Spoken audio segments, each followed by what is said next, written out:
Samantala, sa pagkakataong ito, alamin muna natin ang presyuhan ng mga bilihin sa ilang palengke sa Metro Manila. May report si Vel Custodio live. Vel?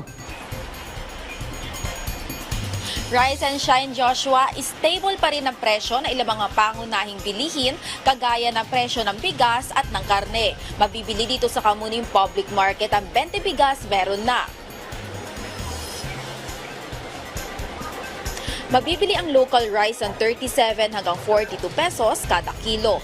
44 hanggang 58 pesos naman sa imported rice depende sa klase. Stable na presyo ng gulay, kabilang ang sayote na 80 pesos ang kilo, ang patatas sa 140 pesos, ang ampalaya na 150 pesos per kilo. Unti-unti na rin bumababa ang presyo ng carrots na dati ay umaabot pa sa 300 pesos, pero ngayon ay 200 pesos kada kilo na.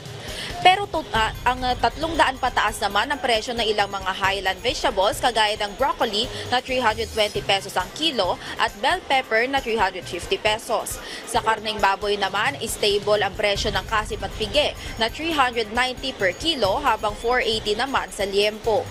Ang whole chicken ay 210 pesos kang kilo. Samantala, sa darating na selebrasyon ng World Food Day sa October 16, layunin ng Department of Agriculture na palakasin ang livestock, poultry at dairy products. Ngayong kalagitnaan ng Oktubre nga ay naging epektibo na ang bagong batas na Animal Industry Development and Competitiveness Act, kung saan magkakaroon ng 20 billion pesos per year allocation ng mga naturang sektor para sa mga proyekto kagaya ng repopulation at iba pang investment para sa seguridad sa pagkain. Joshua, isa pang opsyon para sa mga murang bilihin ay ang Kadiwa ng Pangulo Center na bukod nga dito sa Kadiwakyo sa Kamuning Public Market kung saan mabibili ng 20 pesos kada kilo ang bigas, ay mabibili rin yan sa mga Kadiwang Center, kabilang na yung mga gulay at iba pang mga pangunahing bilihin para na rin bilang suporta sa mga lokal na magsasaka. Balik sa iyo, Joshua. Maraming salamat, Vel Custodio.